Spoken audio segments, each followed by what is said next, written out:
Bench Mob Podcast. What's up, Yeah, welcome back. Welcome back to another episode of the Bench Mob ENT podcast. We got a special one for y'all today. We got Pierre Jackson, aka Pappy Jack, aka Pappy God, is in the Yes, sir. building. How you doing today? I'm good, bro. Just happy to be able to chop it up with you today, brother. Much appreciated. I want to start off with this. So you've had 60-point games, 50-point games, 40-point games, overseas, G League, college, all that, just straight bucket. Where did that killer score mentality come from for you? Damn, I don't think nobody ever asked me that. That's what's crazy. I don't know, man. I've always been able to score. I think older I've gotten, confidence wise, the higher the levels I've been able to go to, I've been able to, spend a lot of time in the gym and like actually work on my craft and, you know, take a lot of the stuff I've seen from the players that I've grown up to watch, that I've admired their games. I've been able to, put that into my toolbox, and I've been able to working on the stuff. It's been able to instill that confidence in me to do some of the stuff in the game. And once I've been able to do it in the game and have success doing it, yeah, just get in the gym from there on out, just fine tuning my game. So confidence wise, building that confidence as a youngin has been able to, get me to these levels. Yeah, I know we appreciate you hopping on because you just got finished working out. I've been following since Baylor, and they sleep on YouTube. So I've seen the work. So, I've seen the one-on-ones that you be doing. I've seen the bag. For you, you mentioned that, you fine-tuned it. You was working on it since a kid. Who did you try to model your game after? Who did you look up to, like, growing up, their game that you like the most?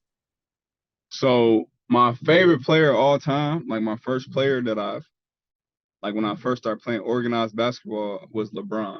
Like LeBron in high school, he's like a little bit older than my sister. So when I was in middle school, I think he was like going into like his senior year. And I just thought that was crazy for somebody to get that much exposure, be that good, to be my sister's age. So it's kind of like I could relate to it a little more, and it was super motivational. So he was my first player. I think just from watching him be able to pass and just play make for everybody else, that was something I obviously I wasn't as tall as him, but just just watching him and looking over his film, just seeing the reads that he see, just finding guys, getting guys involved, making guys that wouldn't like make that big of an impact on any other team, like make an impact on his team. That was something I definitely implemented into my game. But my favorite point guard at the time, like when I was in college, was Darren Williams. Mm. So Darren Williams and Johnny Flynn when I was in like JUCO, those two were my favorite. Just the way, same thing with D Will. He was a scoring guard that ran a team, which I think is super hard to do, especially in Utah with that offense, with that type of coach and stuff like that. Super hard to do, man, and that's definitely something I thought I was able to do, and I've been able to do that, run a team and obviously scoring bunches as well. So Darren Williams probably number one for me. Yeah, we always talk about that on the show. Like, one of the hardest positions is the point guard position because you got to get everybody involved and you got to know like when to go get your bucket, like when to go do Yeah. that. For you, how have you mastered that to know when to pick your spots and when to get other people involved? So I mean, over the years, I've just grown to let the game come to me. Um, so I'm a decision maker ultimately. Most of the teams I've been on, I make most of the decisions, and I have the ball in my hands the most. So I like to start the game out, just getting guys involved, getting guys shots, running sets for guys that can't really create for themselves, or you know, have to catch it on the block or catch it on catch and shoots and stuff like that. So that's been a thing for me maybe since 2014, like my second year out of school, just getting guys involved first, and because I can get a shot anytime and during the game, whether it's a good or a tough shot. I just feel like because I've never had a plate, like I've only maybe had out of the however many teams I've been on, I maybe had like 4 plays for myself. Mm. You know what I'm saying? And that's me playing off the ball. When I'm on the ball, it's kind of like, you know what I'm saying, transition and, you know, just played off of reads and read and reacts and late shot clock stuff. So it's never been a thing, never been a thing for me to actually get plays called for me. So just getting guys involved early in the game and letting the game come to me, it's been my forte for the last 8 years, I'll say. So you mentioned JUCO. You won a championship at JUCO, and then you ended up going to Baylor. Why Yeah. did you choose Baylor? Were there any other options within that process? Yeah, man. So crazy, man. Remember like it was yesterday. My JUCO recruitment was like it was obviously I was grateful for the couple of small schools that did recruit me, but I just felt like I was so much better than that. So once we were able to so I shattered my elbow going into my freshman year. Mm. I have 7 screws and a plate in my shooting arm, and I had to learn how to shoot all over again, like my freshman year.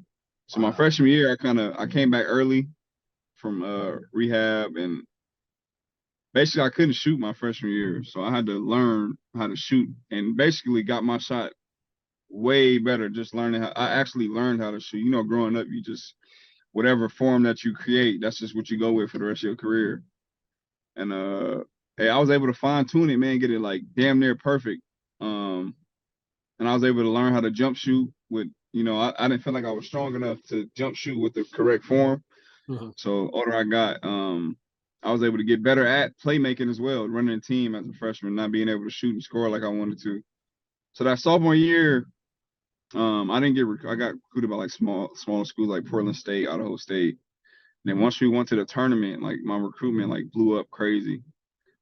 Just kind of every school besides like the big blue schools like Duke and Mm-hmm. Kentucky.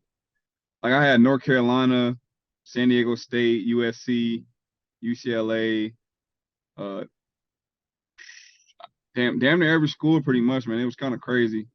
Oklahoma, UNLV.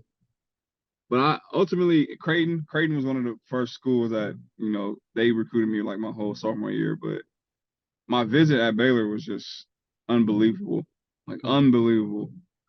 So I'm from Vegas, and well, in the past we were like a guard oriented city, like Mm-hmm. not too many bigs. Like the average height here was 6'5", maybe 6'4". Like our bigs were like 6'5" out here. Mm-hmm. And yeah, so at the time I'm used to just playing with guys like that. I went to JUCO, the team we won the national championship with, we were small too. Like we had a couple bigs, but like we ran a 4 guard starting lineup. And I went to Baylor, and I went on my visit. They did this on purpose. They did it perfectly. I had Brady Heslip. I don't know if you remember Brady. Brady was the best shooter I ever played with. Mm-hmm. I had Perry Jones on my team. I had Quincy Acey on my team, and I had a guy named Fred Ellis, who I thought he was going to the NBA on that team. I thought he was the best player on that open run that we had. But Perry did something. Obviously, I threw some lobs to QAC. I've never done that before, just to guys that athletic. But Perry was a 6'10" guy with just as much bounce as me, could dribble. You know, I've never seen somebody 6'11" move like that. So he did something like he did like on the left wing, he did like a rip through one dribble spin, and he like took off like outside the box, and he dunked it. And like I've never seen it like that. So I was like, oh, like I reacted crazy, and everybody else just was like ran back like it was normal. And I'm like, oh no way. So after that, I was like, bro, I gotta go here. I have to.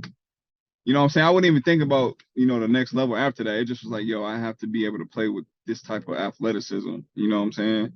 And this type of vibe. Like, I went to school in Idaho, so it's mostly, you know, older white people. It's like a culture shock for sure. And I went to Texas.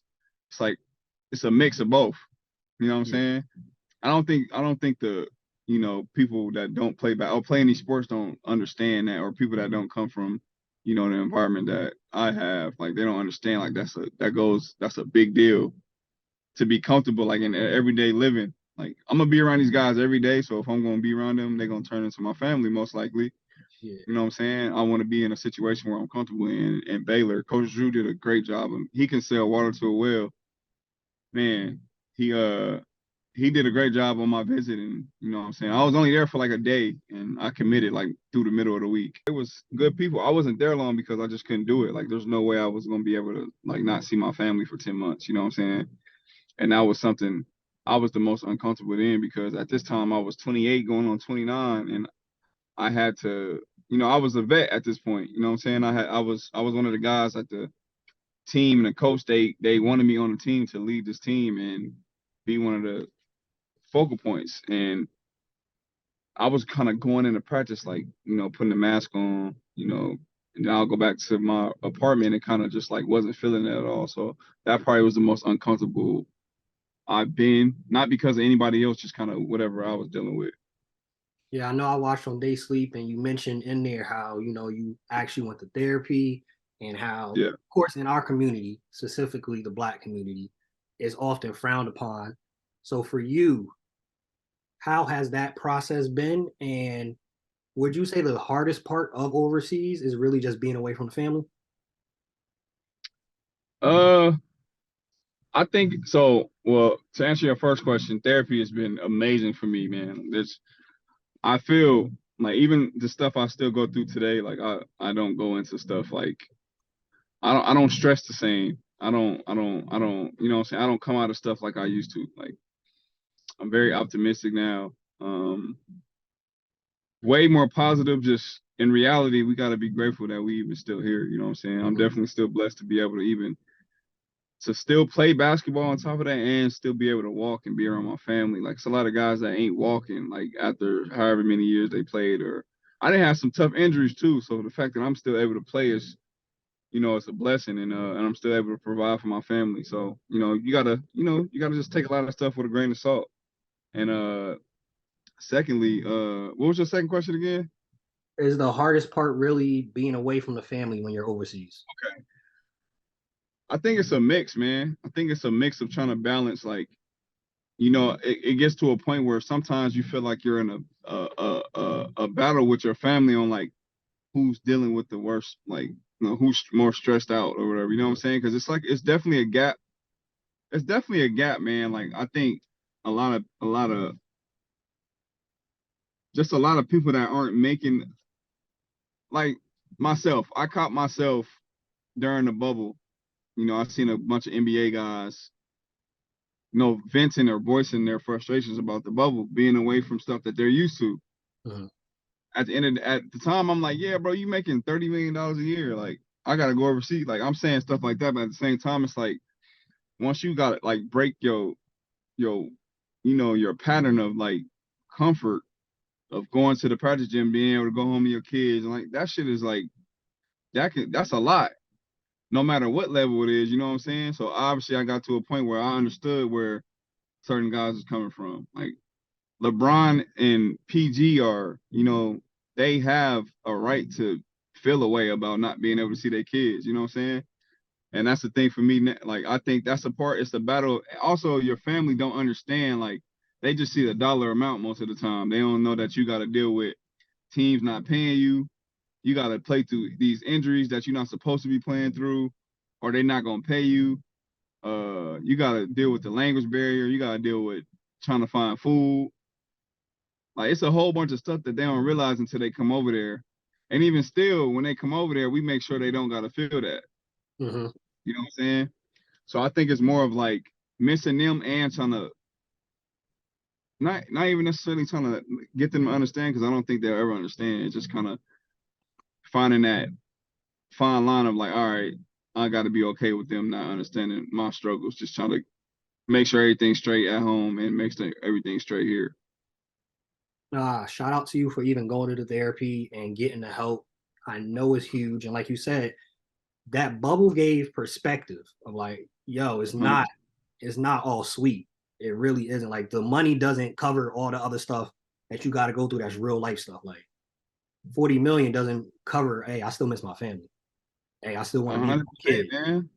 That's an entirely different bond, especially when you locked in and tight with your people. It's hard to. I'm with you every day for the last 5 years, and then boom, COVID hits. I still gotta go to work, but I'm not gonna be able to see y'all. Like that's kind of, it's obviously a super abrupt and happens real fast, and then it's like something you're not used to. So of course you're gonna feel away. But you cannot, I can't tell you that you can't feel away because you're making 30 million. That doesn't make sense. You know what I'm saying?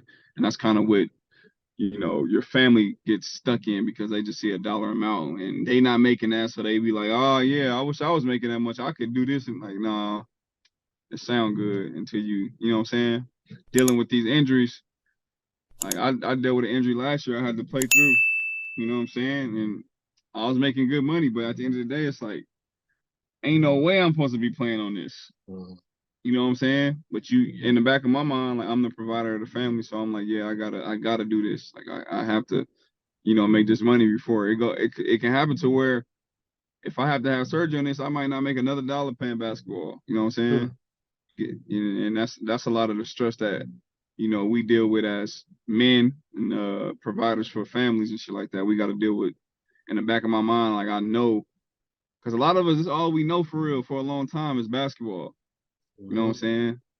And the older you get, you got to find your way out and you find a way to, provide after this because basketball not forever. So like that does, linger around the back of, God's mind to have to provide for like a lot of people. For you, we got a couple questions left. Again, we appreciate you hopping on. For you, what's a typical day like for you when you in the grind, you working out? What's your typical day look like for you? Uh, man. So I try to get all my work done in the morning, man. So wake up around 7, get my kids ready for school, drop them off by 8:20. Then I head to the gym. I head to the weight room around 9, get my lift in, get my my strength and conditioning in, and I'll try to get in the gym by 11:30, 12. Whether that's playing or just some maintenance work, just shooting and stuff like that, and get lunch and hopefully be done by 1:32. Get some lunch and pick my kids up by 3, and my day done. Usually that's usually how my days go. Get it all out the way in the morning. Get ready to get my kids from school, do their homework, play around a little bit in the backyard or whatever the case may be, and then, start all over. So I know, and anybody that follows you, anybody that's watched They Sleep, you are a big sneaker guy. Give Yeah, me your top three favorite basketball sneakers that you play with, you rock, your top three favorite. man, it's just changed so much over the years, man. As of right now, Kobe is holding it down. Kobe, actually, I just played in the GT Cut ones. The GT Cut Mm. one, that shoe is unbelievable. I played it in one time. I got 2 pair of them, and I was late to the party, but that shoe is easily one of my favorites now. It used to be the Kobe 4, but that took its spot. So I say GT 1, the Kobe 5s, and then the Kobe 6. And then one more, I'm gonna give you one more. The Mhm. PG2 is one of my favorite shoes. The PG2 is one of my favorite shoes of all time. I love that shoe. Basketball Also, wise, the older I've gotten, basketball, I need the technology and stuff. I used to hoop in J's. I used to hoop in them big ass LeBrons when I was younger. I need all the technology and stuff now. The lighter the shoe, the better with the most technology in it. facts. I 100%. haven't got the GT cuts yet, but every other shoe you mentioned, hands down, super comfortable. I'm a Kobe guy, super light. Yeah. I love Kobe's. I love Kobe's. The GT1 though, bro. If you ever get that shoe, bro, that shoe is ridiculous. I don't understand how they did that. And it's like, well, I understand now they're super hard to get. They're super hard to get. They're expensive. After resale market is crazy on those, but I was able to get a pair from the outlet, and they were ridiculous. Kobe-ish. I gotta check it out. So overseas, G League, NBA stints. Where would you prefer to actually play? Like I know you mentioned everything with the overseas and getting paid and things of that nature. Are you going forward trying to maybe go back G League or trying for an NBA stint to stay home? Oh no, man. It's so with the it's man. the politics and all this stuff is crazy. There's only so much I can do. You know what I'm saying? Like once, anytime I went back to the G League, it was kind of hard for me to go back because I felt like I don't feel like me winning a championship in the G League is gonna do anything for my career. And then on top of that, I did like everything my rookie year. Like I averaged 30 points my first year out of school. So it was like after that, I felt like, what am I gonna do here? You know what I'm saying? Like even throughout my rookie year, I had stints where like, you know what? I feel like they not looking at me because I'm scoring too much. You know what I'm saying? Let me have some games where I ain't gonna shoot. It was some games I ain't shoot for real. I had 18 assists, 15 assists, 17. Like I was doing that just on purpose, just to show that I could run a team, because immediately after I left Baylor, they just like, it's like they forgot I can run a team. Obviously I'm scoring in bunches, but I'm averaging 8, 9 assists. You know what I'm saying? I'm leading the league in scoring and assists. Like y'all just skipping over the fact because I score in bunches and I score so quick. I just forget I can run a team. So my second stint at G League, I kind of did the same thing there. Like I averaged 30 there. You know, I got hurt. I got caught up and I got hurt. I came back down. I was like, you know what? Let me just try to run it, show them I can run a team again. I kind of did the same thing, and nothing came from that. And then my third time in the G, it's kind of the same thing. I just mixed it up. Just kind of did both. I averaged like 21, 20 points in limited minutes, you know. And then last time I went, politics, man. You know, I had a coach that didn't want to let me play my game, like trying to control me at 30 years old. I just like, there's no way. Not in the G League, you know. I just felt like I earned that respect to where like I'm not 40, you know what I'm saying? I'm still in my prime. Like there's no way you finna have me playing behind like kids. And I think that's where the G League went to, where it's like it's more, you know, youthful, and they just send a bunch of kids down there that, you know what I'm saying, that they need to get better, or they need to, I don't know what the case is. I think it's the same thing in the NBA too. They just got a bunch of kids just, you know, running around like with the athletic league, just with their heads cut off like chickens, you know what I'm saying?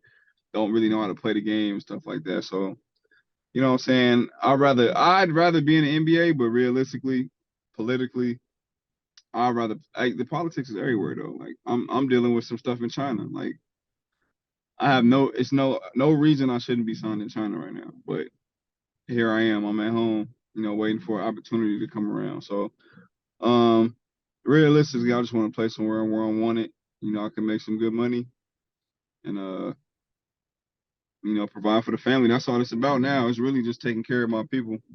You know, it's not really about proving nobody wrong or, you know, making any points on nobody anymore. I feel like I've done that.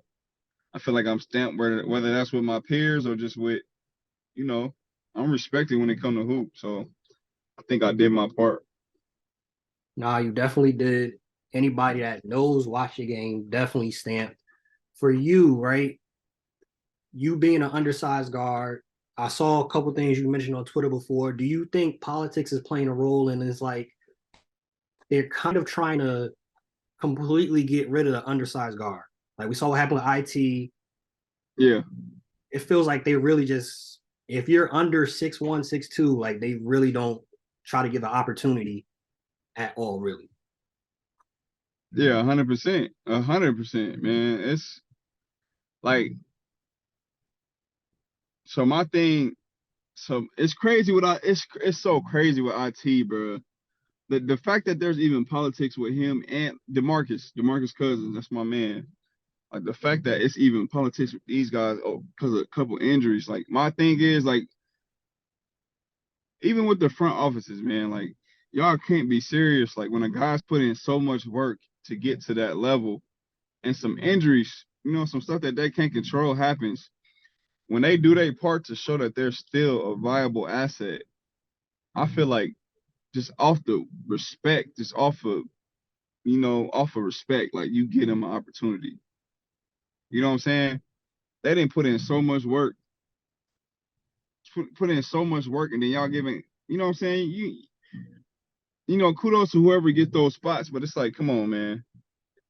Come on, bro. There's no way DeMarcus Cousins should be at home. Isaiah should be at home. Even the young boy, Tremont Waters, he is so good. there's no way he should be at home. There's no way Jabari Parker should be in Spain. There's no way Marshawn Brooks and Mike James and the guy. There's no way these guys should be playing outside of the NBA, bro. Just realistically, you know what I'm saying? So yeah, the politics definitely play a huge role. That's really what it is. Like, or whatever a hidden agenda they be having. There's no way it should be like that.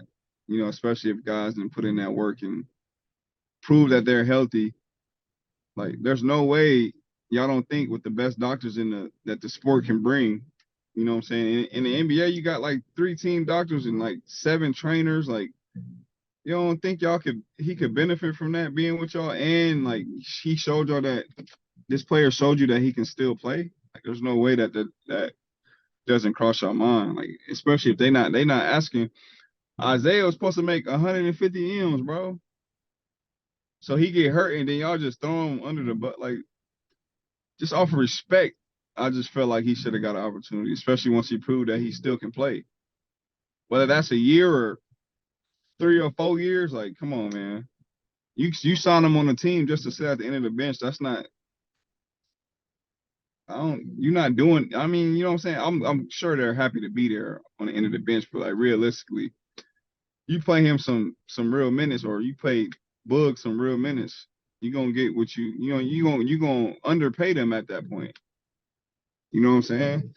And I think they'll just be grateful to be playing at home instead of just sitting at home with sitting on the couch. So I think the politics definitely is the biggest thing at this point, because even myself, like, I could leave and I can go average 40 in a top league, a respected league where a lot of guys from the NBA ain't did what I did. You know what I'm saying? On good shooter splits. You know what I'm saying? I'm shooting 50 from the field, 40 from 3, 90 from free throw. Like, it's nobody that's left the NBA's done that. You know what I'm saying? In that same league. So I just feel like, I'm healthy. I'm healthy again, and I'm showing y'all I can play. I feel like just off GP, off of health, off respect, like, that opportunity should come about. Yeah, But we talk about it on the show all the time. I'm always confused that Boogie's not in the league. I was an IT fan. I'm confused. IT not in the league, especially he showed that he's healthy, could ball, was with USA. mm-hmm. A couple of the 10-day stints he had in the NBA was still doing it. Mike James, he was with Brooklyn for a little bit, but I'm like, Mike James should be in the league. Tremont Waters, the bag is different. And I was just Yeah, watching the other day, Jabari Parker, the highlights of him being in Barcelona. I'm like, he looked good to me. so I'm saying, bro. I think, like you said, like they're going at just the younger route. Like my boy, he coaches AAU, and he was saying how like AAU is really, in a sense, like the grassroots is kind of ruining basketball because there's a lot of, like you said, they athletic, but Mm-hmm. they don't know a good shot. They don't know how to run an offense. They don't know how to pick and roll. They don't know how to play the right defense. All of that kind of started Yeah. at the AAU level, and we see it once it gets to the league. Like, don't make any Yeah, sense. and then and then social media has made it so bad to where a lot of these kids are what I'm saying, they feel like they already made it, you know what I'm saying, in high school. Like, I'm happy the kids are getting paid and stuff like that, but there's no way, like, you on a mock draft when you 16 years old. You know what I'm saying? And that's messing it up, because a lot of these kids don't feel like they need to learn how to play. They don't feel like they need to learn how to do this and that, because whatever they're good at, whether it's just running fast and jumping, they don't feel like they need to do anything else. And that's where it messes up, because once they get to the league, they're gonna be out the league in a year, and then they're just gonna bring another 60 in and do the same thing with them. You know what I'm saying? Because a lot of these teams aren't really competing to win a championship. It's only realistically maybe 6. Mm-hmm. And every other team just kind of like trying to get draft picks and shit like that. So, you know what I'm saying? It's and then they're getting rid of all the old head. Like, it's not even, they're getting rid of all the vets. Shit, once you hit 34, they getting you out of there for real. You know what I'm saying? So, I mean, it's a terrible direction I think they're going in. But at the end of the day, you still want to see these young dudes, exceed expectations and succeed and get paid.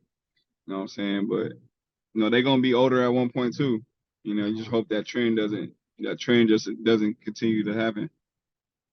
Yes, sir. I got two more for you, and we get you out of here again. We appreciate you hopping on. Who has been the 5 best players that you played against? Man, so I mean I played. So when I was in the league, like I don't want to count the players I named because like I didn't really get to be in the game and like go at it, like, you know what I'm saying, really in tune with it. Like I got to watch a lot of it, like, because I played against Melo, I played against that team and the Warriors with Steph and KD. I played against that team like that. But I wasn't really like in the rotation like that. So I say going back to college, I would say CJ McCollum.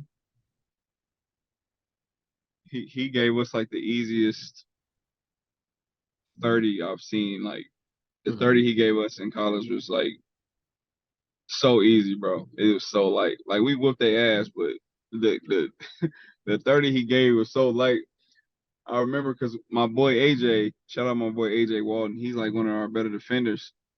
CJ caught it on the mid post and like turned and like faced him up, put the ball behind his head, like AJ is pressed up in his chest. He put the ball behind his head and like looked at AJ and then just shot it over him off the glass. And I was like, oh no. And I know AJ is like a super competitive, bro. And I seen AJ how mad he was when he did that because he made him look like a kid. So I say CJ was one. Marshawn Brooks.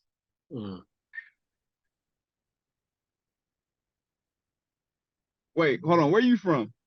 I'm from Jersey. Is Marshawn from that way?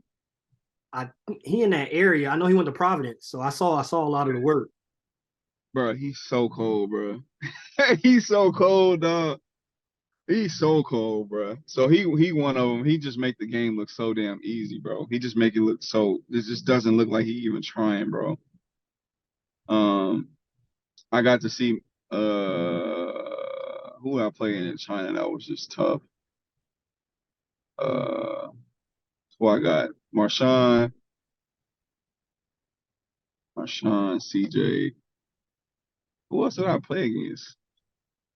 It's been so many dudes, bro. It's been so many killers. Like, cause like I respect dudes that like that. Obviously, I like their game, and then like they don't like. I'm gonna get 30. I ain't gotta shoot 25 shots to get 30. You know what I'm saying? I respect that more than a dude just getting 30 on anything. You know what I'm saying? So cause it's a lot of guys that we can name, but like if y'all not looking at the box score, y'all wouldn't even know that they taking 40 shots to get 50 or 45. Like it's not the same to me. Yeah. I mean I played against Luka. I played against Luka when he was like 17. Really good. It didn't make sense how good he was at that age. Lace Darius Dunn went to Baylor. Super good. Jimmer Fredette. There you go, right there. Jimmer, CJ McCollum, Marshawn Brooks, Luka. I'm forgetting one.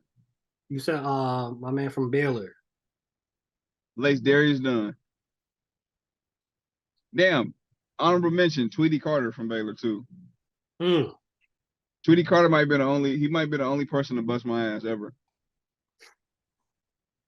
Might be the only person that took me. But only handicap of that is I had broke my hand in the summer, so I ain't get to play. And as soon as I got to Baylor, I took my cast off. So like my first time playing was when we played against the Vets.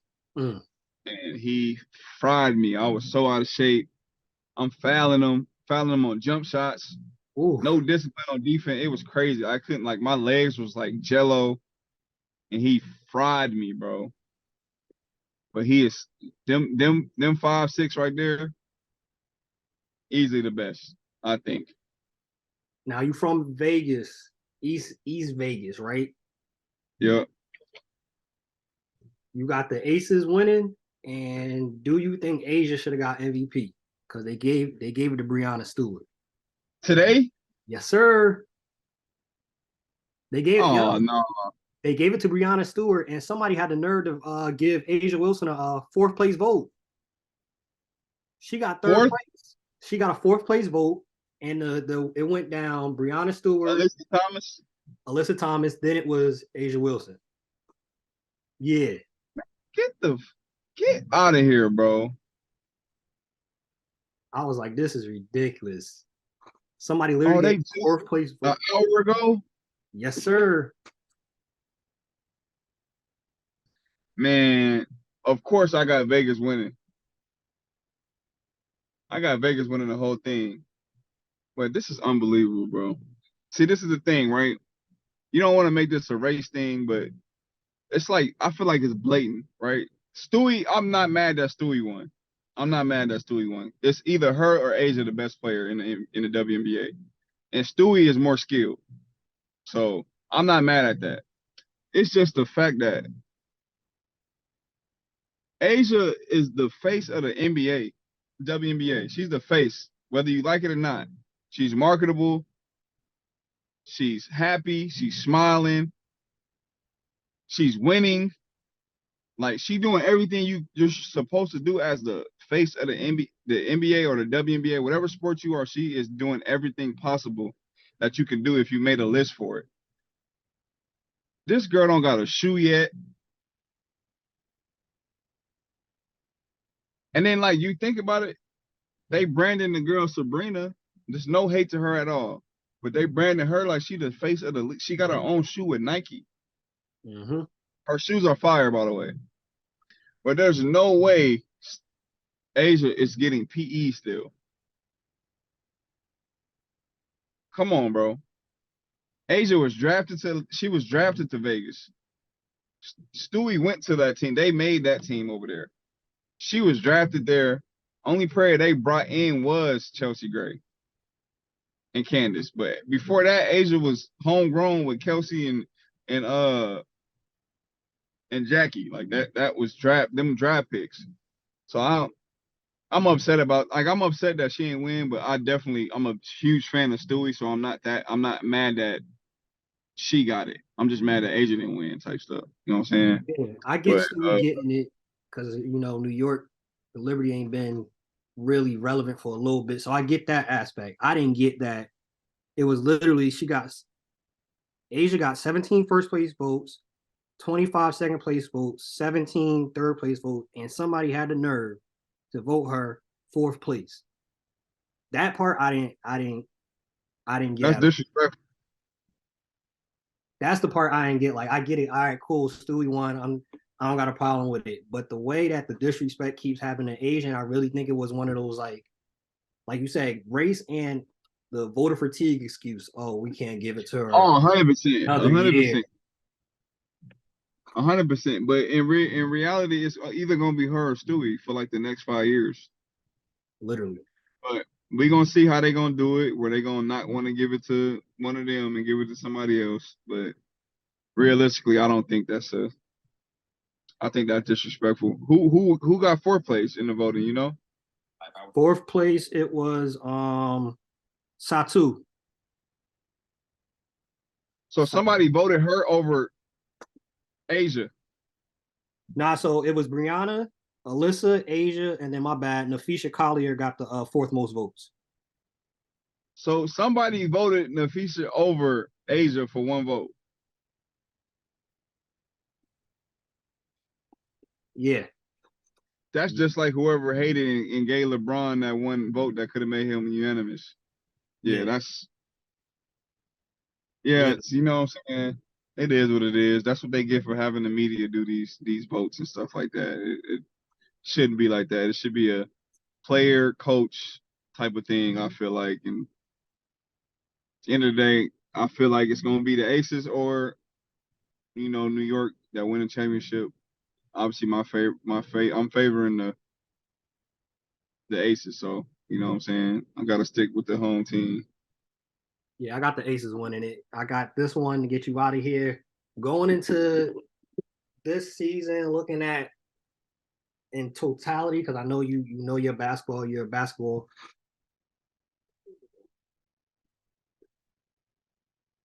I don't know what All good, all good.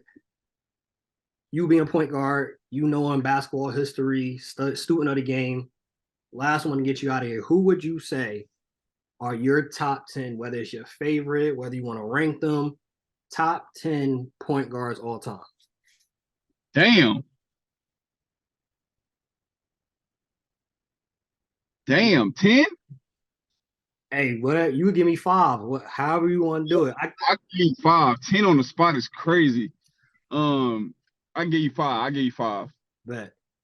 I'm a list 9 order, then I'll put them in order. Okay. Of all time, All time. this is my favorite. So this is mine. Because I feel like you got to start breaking stuff down because I do feel like John Stockton is disrespected.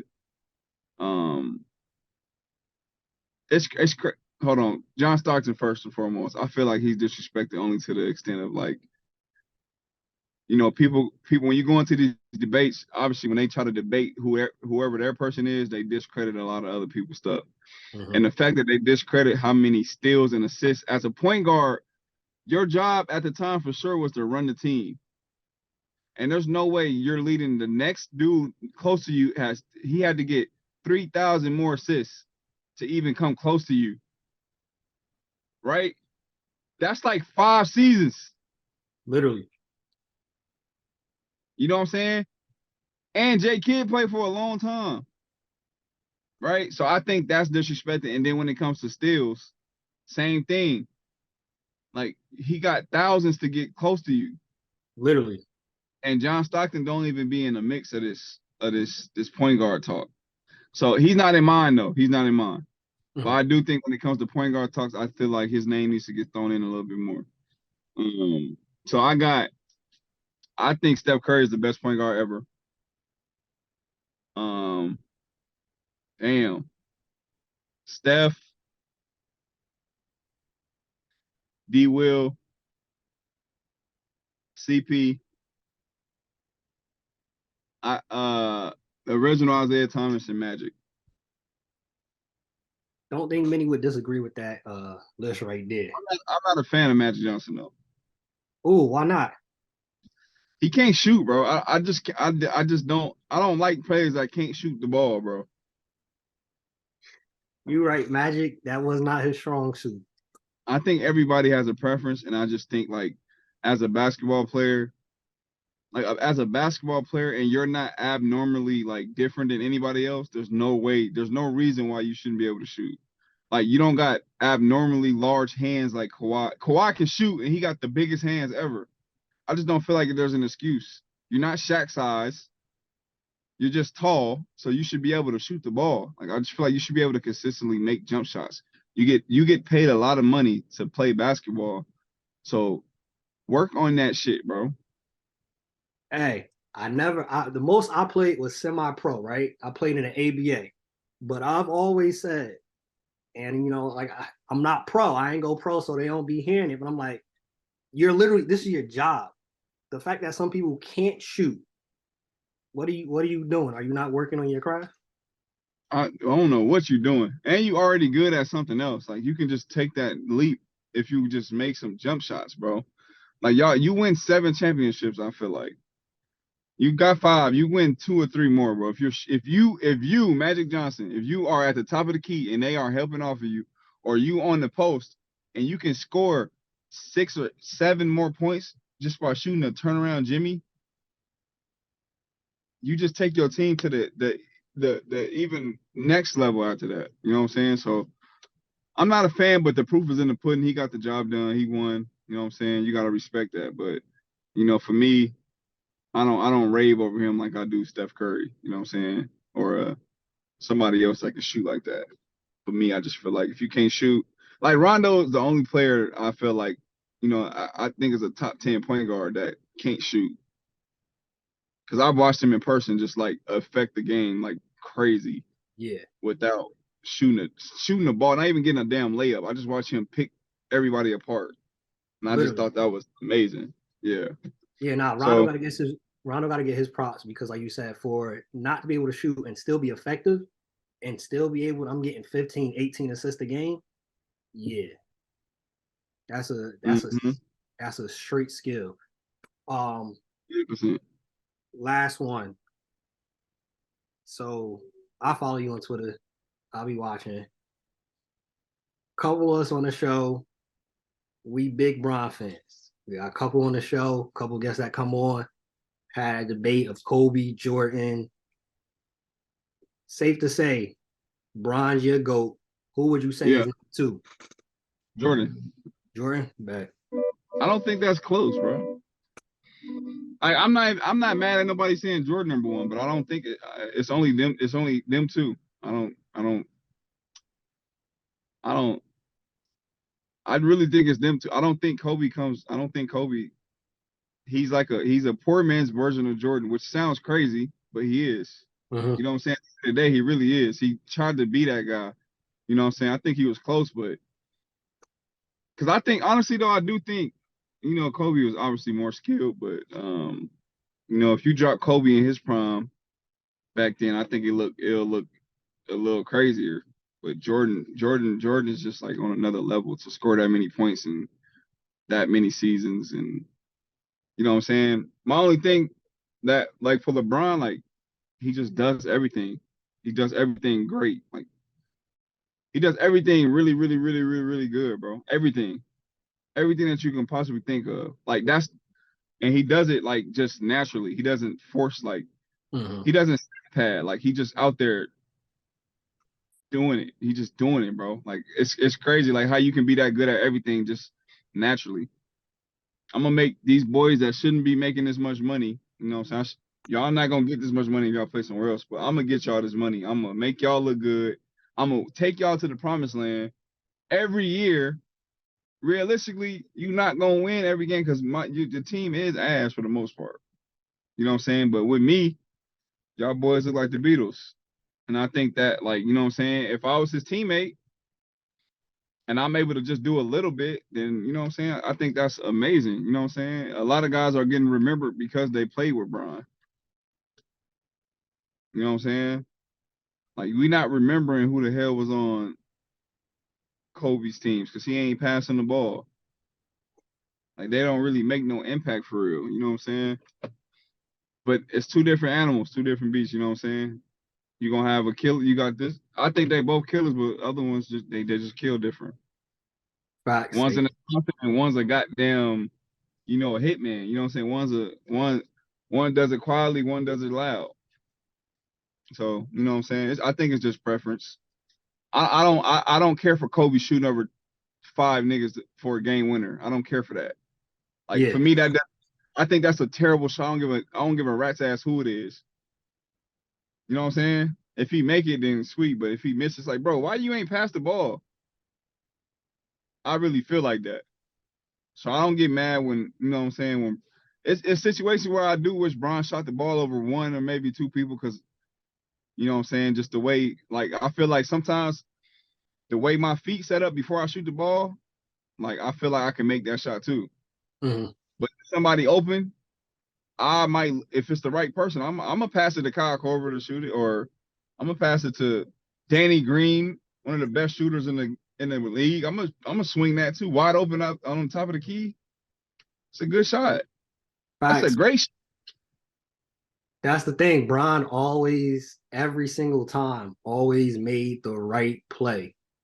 Point, It's period. it's just crazy how he's ridiculed for that, but you're ridiculed for shooting a fucking terrible shot.